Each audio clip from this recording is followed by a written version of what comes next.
So, yeah, network security and monitoring. So we'll teach you all about these cool layer 2 attacks, like why Cisco Discovery Protocol is bad, and why Telnet is garbage, and how MAC address tables work. MAC address flooding, basically turning switches into old school hubs. And then we'll learn new cool things like AAA and 802.1x, which is how you could keep the evil hackers from getting into your networks. Please take some time and do the class activity. Those are horrible. So you guys remember this, right? The old OSI model. What we're trying to explain here is that sometimes we have some sort of initial compromise lower down in the pyramid that we use to compromise the stuff further up the stack. So those things we just mentioned, flooding the MAC address table or starving DHCP or jumping VLANs, all that fun stuff. Those let us move from an initial compromise down on the hardware level and move up the network. So that's sometimes called moving laterally on a network. You've got access to a switch and you move over and take over a PC or a server or what have you. By default, and if you do the lab for this week, you could probably see this happen. By default, your Cisco devices like to blather a lot in this CDP. They like to use the Cisco Discovery Protocol to explain to their friends what kind of equipment they are, which if you're sniffing around on a network, you're going to see stuff like this. So in this Wireshark capture, you can see the software version, what release it's running, and at this point, it's almost guaranteed that there are vulnerabilities in that particular version of iOS. Cisco makes it a little harder than it needs to be to upgrade their gear. So now you know if you're the red team adversary, what kind of switch you're looking at, what version of software it's running, and you can go over to CVE entries and Google up which vulnerabilities exist for that switch / version of iOS, and then you can break it. And that's no good.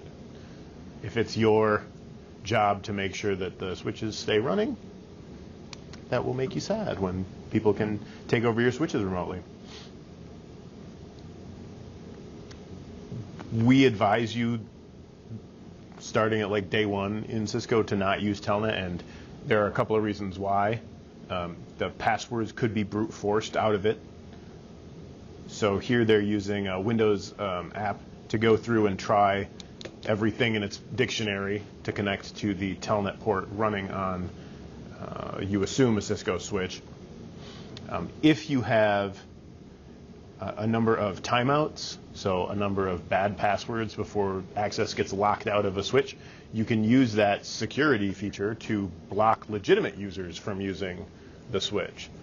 So if you're getting up to no good on somebody's network and you want to make sure that they can't connect to a device as an administrator to fix it by trying a bunch of bad passwords against the switch, you essentially deny them service to the Telnet login, which is bad.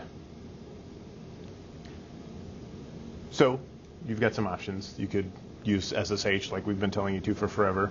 You could use strong passwords that are changed. The old advice was changed frequently. The new advice is changed when necessary, which I think is more legitimate. So NIST has revised its guidance on that. You can use ACLs to control who can get your VTYs, and we looked at ACLs like it was going out of style the last 3 weeks. If you are like ready to move up to the next level of network device administration, using AAA services, using TACAX Plus or Radius are the way to go. So having remote username and password pairs that you can associate with a particular user, so not everybody is logging in as admin and Cisco class as their password, is probably the best practice for that sort of thing.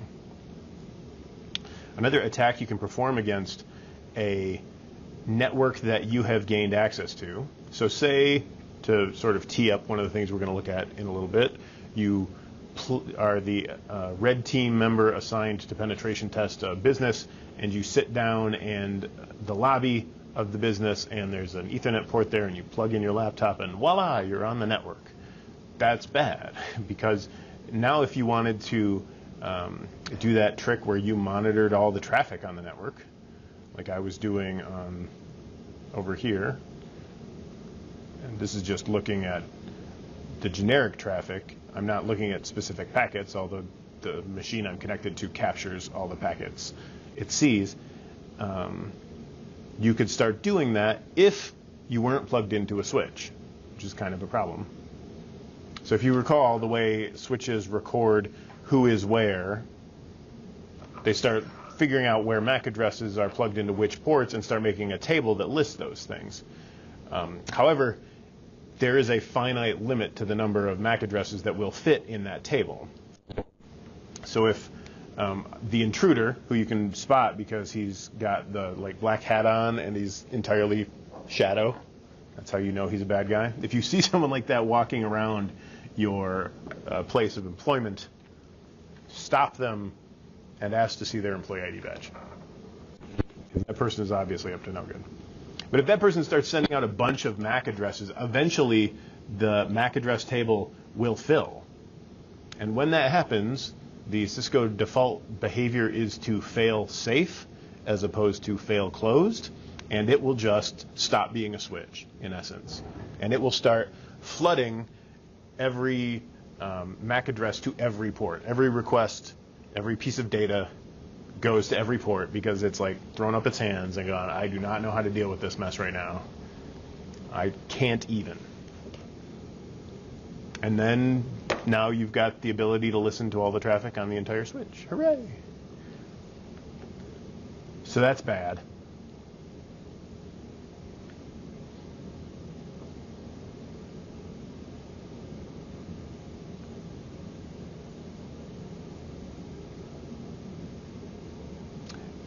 Remember port security on switch ports?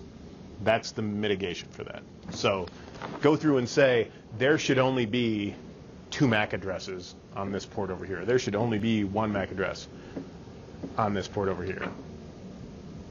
And if you get really crazy, you can do it even further. Potentially, again, if you didn't turn on port security, if you didn't tell it that that open port in the break room was only going to be a access port and wasn't going to have a switch on the other end of it, or something like that, potentially you can use software. This guy, again with the dark hat and glasses, can use tools to tag their data with frames to look like a trunk. So it can use the same 802.1q trunking that the switch is using to make VLAN 10 accessible, so that this guy here can jump across that trunk and see what's going on with server 1, which is bad. You don't necessarily want that. And then they've got some helpful hints on how to deal with that. Explicitly configure the links, disable that auto trunking mess we talked about, which to my mind was way more trouble than it was worth to begin with. Just set them up and call it a day. Manually enable them. Here's a biggie: disable unused ports. So that scenario I outlined originally where you sit down in the break room and plug your laptop into the network, don't let that happen. So if you want to make them access ports so somebody actually gets blinking lights, you can assign them to a VLAN that doesn't do anything, but then you still got to worry about tagging. We always made sure that they were disconnected from patch panels in the back, so the port went from the break room to a patch panel which wasn't plugged into an actual switch. And then one of the pieces of advice we always give is change the default native VLAN. 1 is a bad idea, so make it something a little trickier to guess than that. DHCP can get you in trouble too.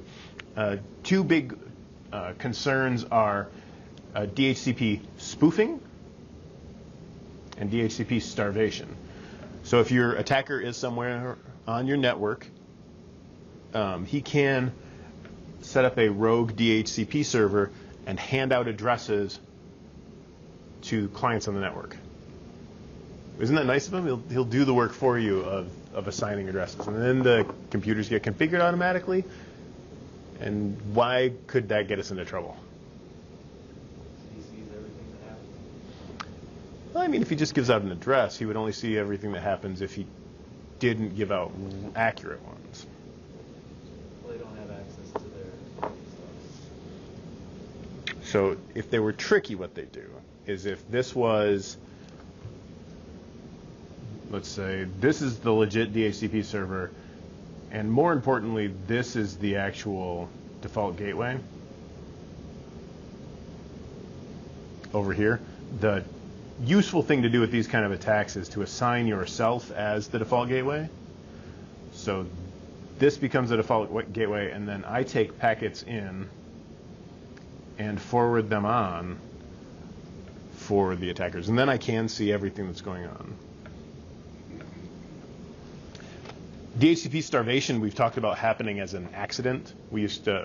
Nobody sort of anticipated that people would start showing up with a laptop, a cell phone, a tablet, a whatever, and all of a sudden every single human needed 3 IP addresses just to get their work done. So eventually you've only got so many DHCP addresses to assign. If they all get used up, now you've got a problem. So that's a way for an attacker to chew up all the IP addresses that are available, and then the network administration team's trying to figure out where they all went, which is a noisy attack, which you hope that the people attacking your network are doing that sort of thing, because obviously they don't care about hiding out, they're just causing trouble. And that one, to my mind, happens a lot more by accident than on purpose. So what are we going to do about all that? We have some tools. So if you can use the secure version of something, let's use the secure version of something. The foundation here is that port security stuff we talked about. So make sure that the switch port is activated, that DHCP snooping is turned on to prevent that starvation attack I talked about, to inspect ARP packets dynamically, and to use this fancy IP source guard nonsense. We talk about that in the info security class, in the Cisco security class. We're going to look at using port security to mitigate those MAC flooding attacks, DHCP snooping to turn off, to not let people spam your DHCP servers, how you can mitigate those VLAN attacks, and then 802.11 or 802.1x is the protocol we'll look at to make sure that the ports are being used by the things you want using the ports. And then you've got other options. Using strong passwords is a good one. Changing them when they need to be changed is important. If you know, once you get your network like physically converged, once you've got everything plugged in where you think everything should be plugged in, you can go through and turn off that Cisco discovery protocol and not leak as much information about your network as you're going to leak with it on. And I wouldn't use telnet access if at all possible. And then figure out where your management VLAN lives. All the management stuff happens on that VLAN, so somebody's got another layer of security they've got to get through if they want to, SSH to your router, because that only happens on the management VLAN. That VLAN has a whole different set of IP addresses. Now it's way more work for your attacker to get access to things. You should do that at the experiment. The thing is, you have to go through and dual home all of the devices you want to do management. So if you've got a 10 dot whatever network, you need a 10.11 network to set up all your management, and you put that on VLAN 11, and it all happens there. So port security.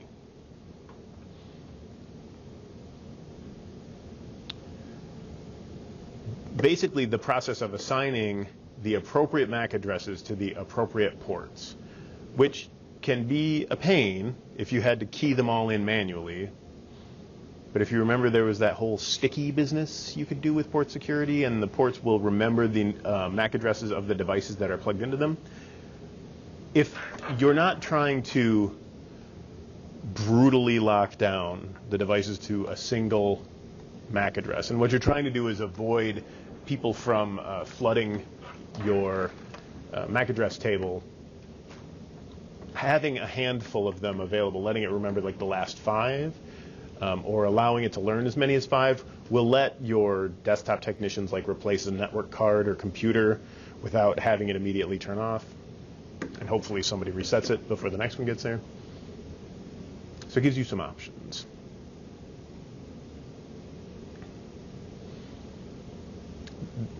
Those auto trunking protocols like DTP are not fun to set up, and maybe you just want to skip them altogether. Do the whole switch port non-negotiate command and set it up by hand.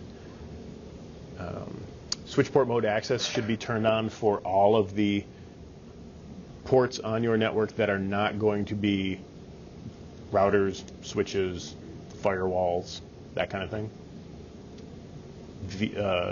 Virtual servers that have many MAC addresses on one port. And then the guidance is to disable unused ports and throw them into a VLAN that doesn't go anywhere.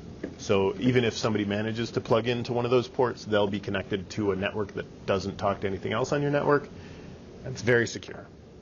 It's kind of a lot of work, but once you get everything set up, if you sequentially plug things into your switch, you'll be able to use a big range command to turn them all off and then turn them on as you plug things back in.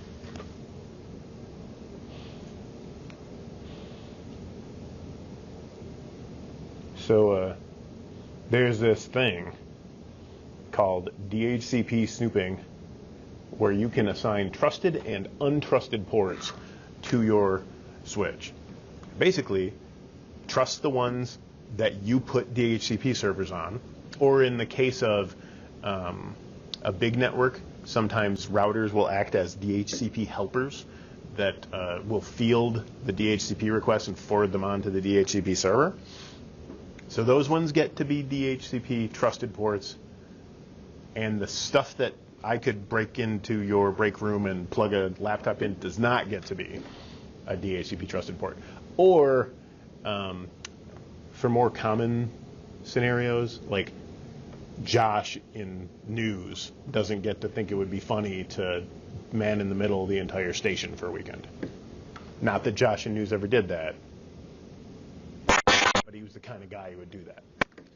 And that's sort of out of the scope of this course and into the scope of the Cisco security class. Kind of a little plug for that. The AAA, what's that stand for again?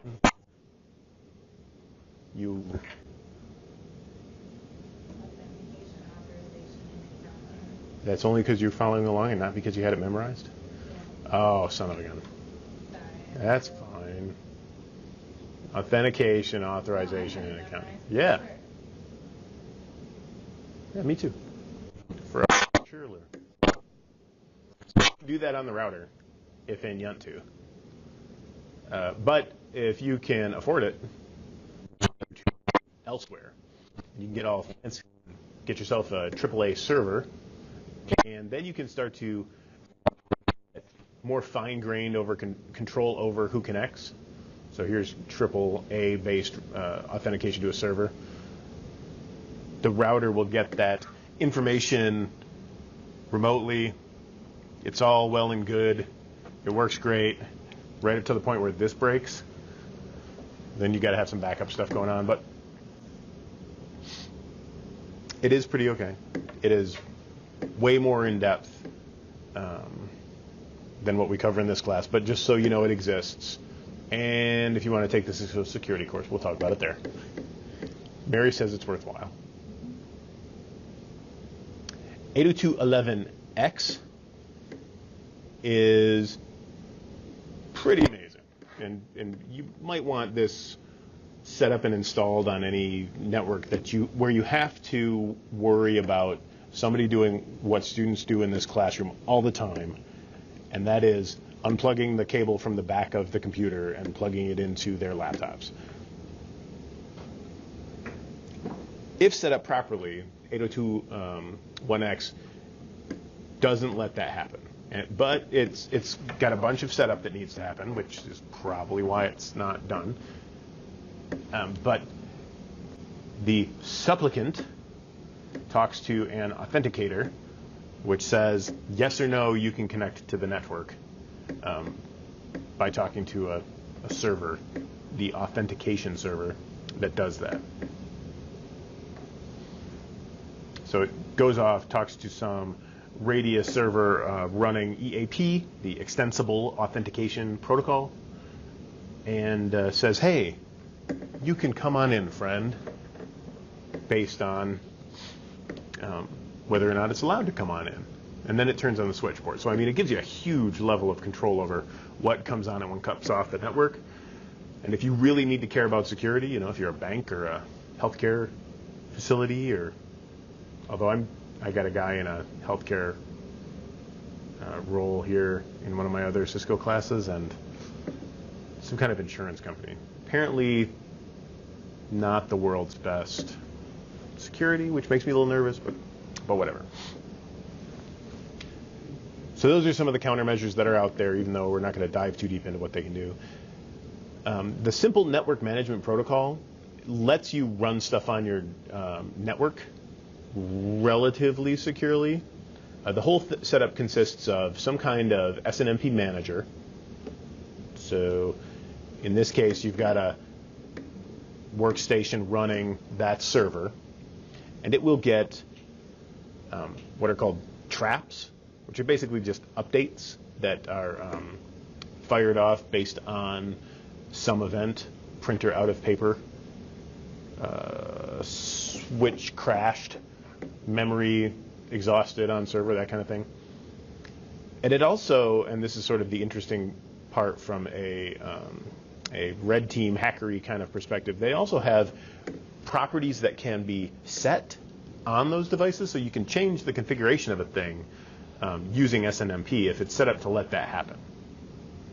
So the SNMP manager will have this big tree of all the things that you can control with it, and then you'll be able to go into that tree and retrieve information out of it. You know, which printer paper tray are we using by default, and that's the kind of thing that can be changed in SNMP configuration.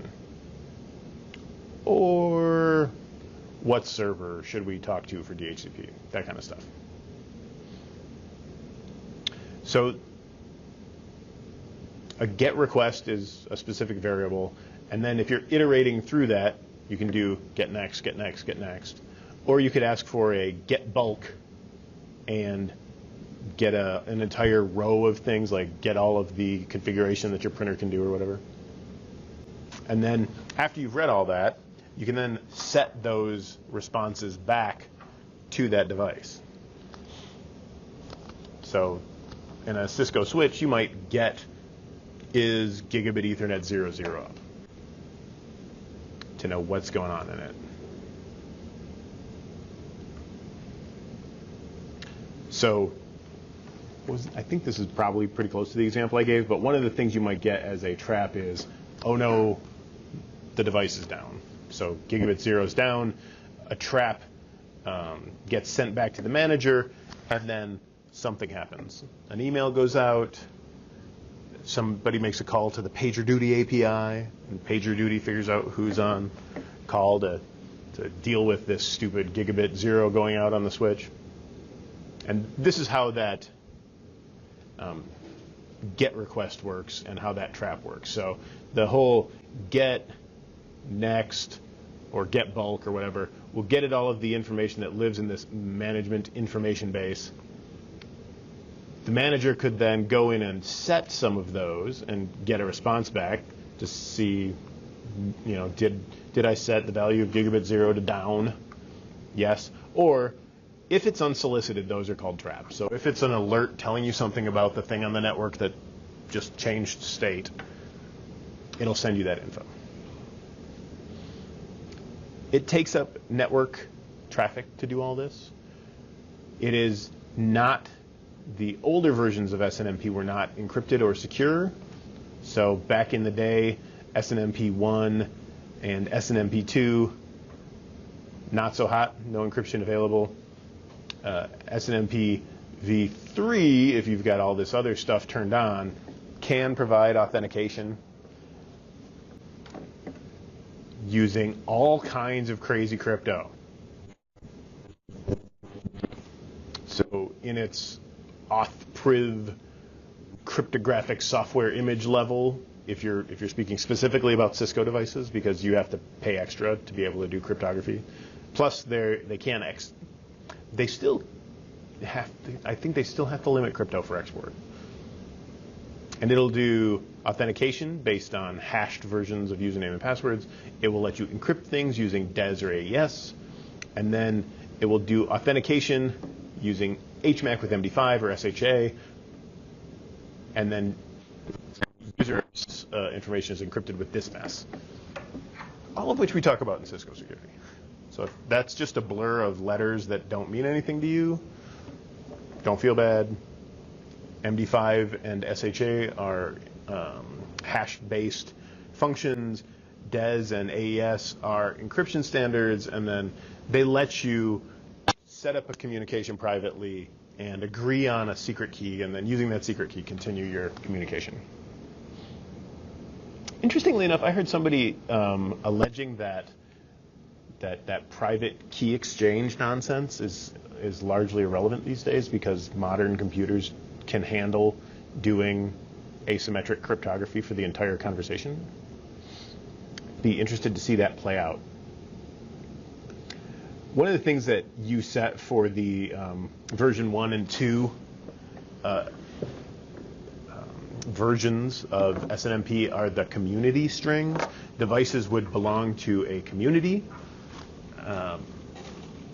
And the advice for security, feeble though it was, to make that better was to set it to some other community string than default or community or public, which is what most of them were set to by default.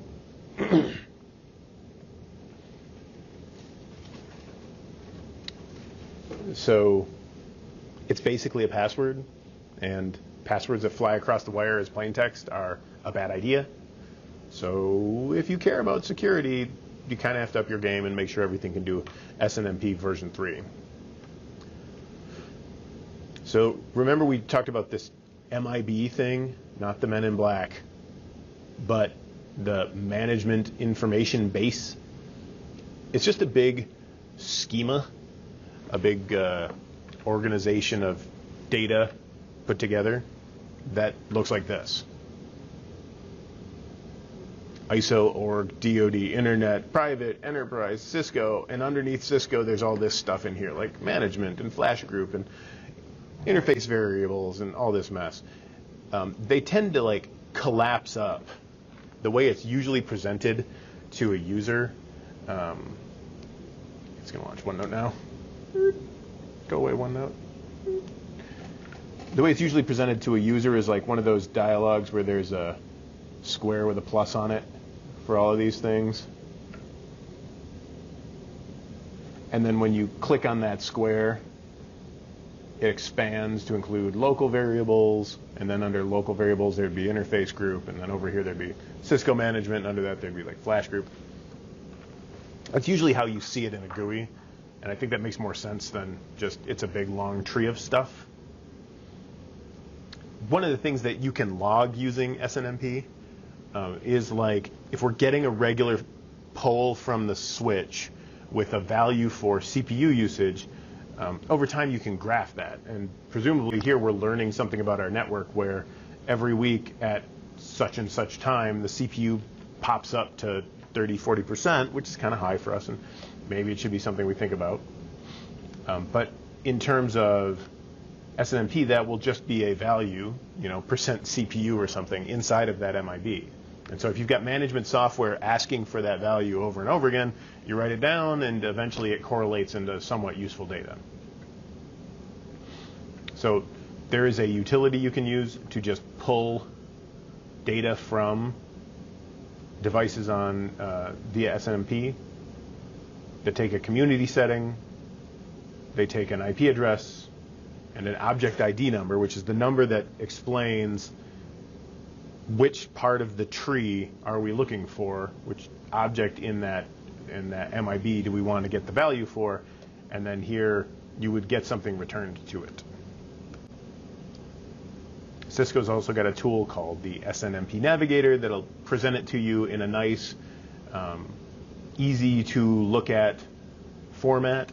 And here it's telling them that they're looking at that object ID we talked about.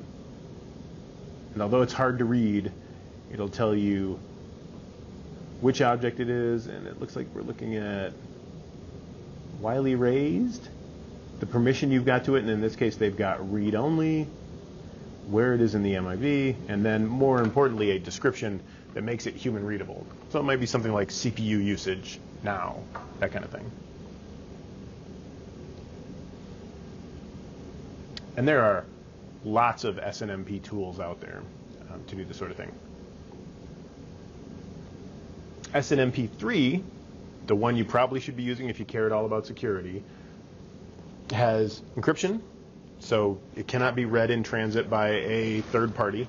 So if Alice and Bob are having a conversation, Eve can't listen in. It has authentication, meaning that you have to provide proof of who you are in order to get access to the stuff in that database. And if you're setting variables on a switch like gigabit Ethernet 0 no shut or shut, you probably want to make sure that the only people doing that are the people who are supposed to be doing that. Normally this happens, it's sent to a network management server, or NMS, that's doing the work of setting and reading and getting these sorts of things and keeping track of the appropriate encryption information to connect and giving, hopefully, you a more useful GUI than typing in those giant commands. And making sure that only the right people have access to that kind of stuff. So they will be testing you on the different characteristics of the different versions of SNMP. And this is the lab I'm assigning for folks who are not going to be able to make it into class. But if you want to set that up yourself so that it will support the manager, SNMP server is your friend. And somebody at the Cisco Networking Academy production has way too much time on their hands. So here they set the community string to Batanog, RO-SNMP ACL. They set the location to NOC, which is probably their Network Control Center's simple network management protocol manager, NOC SNMP manager. The context name for that SNMP server is Wayne World. See what they did there? The IP address of the server, which version, which community string, and which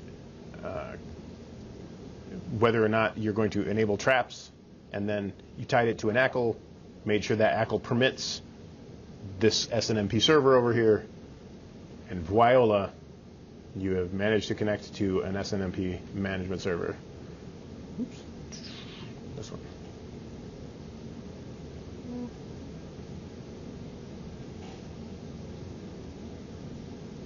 So that C2 is the version, and that bat-onog is the community string. You start off with no traps, so if you want to get alerts about stuff, you have to manually put those in. And there's our sample configuration, and here's what it might look like. They're using the Kiwi syslog server to grab them, and they're trapping all of this information as it comes through. I think on my syslog server on the home network, I only log up downs. So like when somebody plugs into a port and when somebody unplugs from a port, which tends to be a lot of like my kids turning their computers off to go to bed. And if you do a show SNMP, there's the kind of stuff you'll get back. Here's our Wayne's World contact, Wayne World. The location, it's in the NOC SNMP manager. Here's the traps we're catching in. Is it enabled? Where is it being logged to? And so far they've sent 19 messages to 192.168.1.3 on port 162. None of them have been dropped. That's a good sign. There's its community name, community index, community security name, so the password essentially, and what kind of storage it's using, et cetera, et cetera. That's show SNMP community. Those are all the things. So useful to know like what's going on your network, and SNMP is like one of the few tools available that help you do that. Their best practices would be to put it on your routers and managed switches. Find some wonderful NMS that also does syslog. Have we done syslog yet? Syslog's basically just a protocol that lets you write down events. And so that can include these SNMP messages. So you write down all the things. Up downs on ports, alerts about memory, all that good stuff. Changes in things on your network. And you can drill it down as much as you want. SNMP server group and user lets you set the group name and then the version you're using. If it's version 3, you've got some optional authentication commands that you can add. SNMP server will let you do username, group name. If it's version 3, you can encrypt it. You can tell it how the authentication is handled, how the password is handled, how the encryption is handled, how the private password is handled. Cisco makes you punch in a lot of the values that other things just provide like reasonable defaults for. But when setting that up, you get to pick all of those things. So you start out by creating an ACL that permits access to that management device. So here we've got ACL name and source name. We've done ACLs till we're blue in the teeth, so it should be familiar by now. Tell it which view you're going to provide. And what will the SNMP management agent be able to read? Give it a group name. Give it, is it private? Is it read-only? What's the view you're accessing? And then configure a user, so username here, SNMP server user, as a member of the SNMP group, presumably the one you're setting up, or it's not going to be very useful for you. And then it would look something like that. Here it's created a protected management network. They've set up the SNMP view, the group, and the user. And the part we're missing here is like on this server here, there has to be software set with those same values. So that'll set your router up to pitch the data to it. Now you've got to go and use an SNMP management server and a syslog agent to catch all the syslog info. And that's a thing we can set up here in the lab. Now, last but not least, I'm pretty sure this is last but not least, yeah, the port mirroring thing. Sometimes called a sniffer, sometimes packet analyzer is Wireshark, basically. Lets you see the data going across the wires, and we've all had a chance to play with Wireshark at this point, I hope. Cisco switches have this cool span port feature that lets you take a port And even if data is unicast, meaning it's only supposed to go from PC1 to PC2 here, you take a port on the switch and send all that stuff to a third computer. Which sounds boring, but is one of the ways you can get monitoring on your network cheap and easy. So that feature is called port mirroring, and it copies all of the Ethernet frames from the ports you select to that span port, which lets you look at things. So if you've got a packet analyzer, like your computer running Wireshark, or if you've got an IPS or IDS, intrusion prevention or detection systems, they will need this kind of information. So the reason I've got it turned on the device I was just connected to is because, in addition to being a fun demo for students, seeing how much data my kids are chewing up, doing still looks like it's a bunch of UP traffic going to Robot, which is interesting. It's nice to know what's using up your information. But an intrusion prevention system can also sniff through that traffic and look for things like suspicious hosts, look for things that are on a blacklist, look for specific traffic and suspicious specific traffic. So if there's exe files getting downloaded, it can warn you about that. For specific ports and protocols you want to disallow, I set up the default snort rule set on my network at home, and there's a lot of things that you're cool with at home that you don't want in the enterprise, like Google Talk gets flagged, all peer-to-peer protocols get flagged. So if you're a corporation and you've got that set up, you know that Steve is running, is there a BitTorrent? He's running eDonkey on his computer. He's running the Napster protocol and sharing files over his work connection, which is nice to be able to know. You don't want the company going down. Is Napster not a thing anymore? No longer, not thanks to James Hetfield. Son of a gun. I knew I hated Metallica.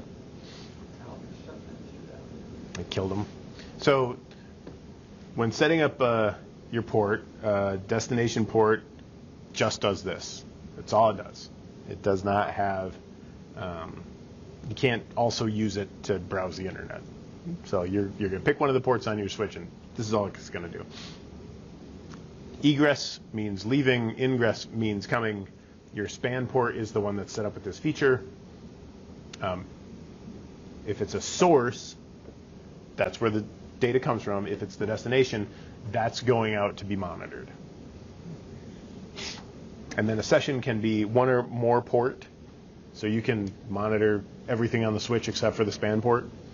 You got to keep in mind that eventually, if you've got 10 100 meg ports and you're monitoring them with a gigabit span port, that's pretty much all it can handle, because in theory they all could be using 10 megabits or 100 megabits at the same time, filling up that gigabit connection, all 10 of them.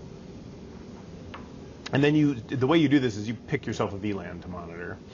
So PC1's the source port.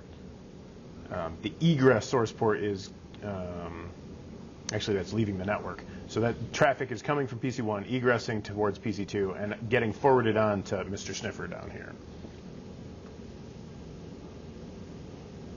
So if they're all on the same port, you're going to call it local. If you're doing this so that stuff, and this gets really bandwidth intensive really fast, stuff on this router or this switch or whatever over here gets sent along to another switch to go to another span port, you can do that. RSpan lets you set that sort of functionality up, so you can have everything that's going on switch 1 that we care about getting forwarded over to switch 2, coming out to the sniffer. And as you start to do that, keep in mind that all of that traffic has to go over this trunk port and has to come out over there. So it's really easy to saturate that link. RSpan's going to have a source session copying stuff over and a destination session. allegedly we talk about this in CCNA security. I don't know as I remember talking about it in CCNA security, not at any depth, but like I said, it gets you in trouble. Be careful with that. Better to buy a cheap sniffing device and put it next to the switch than to chew up a bunch of traffic sending that over. So how to set that up? Monitor, session, pick a number, source, interface, or VLAN. I think I just monitor VLANs at Casa de Rosma. And then pick a destination port for it. So monitor, again, our session number, destination, and then the interface. So monitor session 1, source interface is going to be fast Ethernet 1. Monitor session 2, we're going to watch destination traffic that comes out of fast Ethernet 02. Simple enough. Now you have, if you show monitor, it'll tell you what sessions are set up.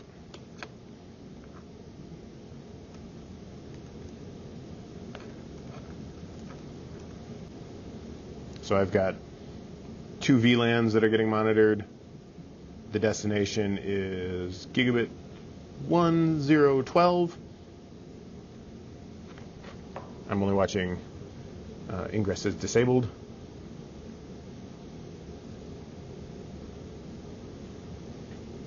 We're not doing anything tricky with it. Pretty straightforward. These are the labs that I'd have you do instead of the paper over there, because it'll give you a chance to look at using Wireshark to look at network traffic, which I think is probably the most important skill a network administrator could possibly have. Being able to like look at traffic and see what's going on with it. It's a big one. So there you go. Chapter 5, Network Security and Monitoring, sort of the fast version. The CCNA Security is Chapter 5 writ large. But it'll, you know, we covered taking out some of the big attacks. The whole MAC address table flooding thing is a huge way for an attacker to start sniffing all the packets on your network. It's like setting up really bad spam ports. VLAN attacks that you can fix by disabling DTP that we spent all that time learning about. Had to memorize those little charts where if it's set up like this and this one's set up like this, what happens? Just turn that off. Never mind. Turn on DHCP snooping to keep the naughty people out, and then find yourself a nice syslog server that will do SNMP version 3 with some good encryption. Set that bad boy up, and then the next step in like network maturity is to have a sniffer running somewhere that talks to an IDS, that talks to something that can sniff the traffic, so you can know what's going on your network. Because you would be surprised how many networks out there don't have any idea what the lights are blinking. Nobody's calling the help desk. It's fine. That tends to be the way most people perceive their network. And who knows what kind of evil could be lurking on it. So that's that.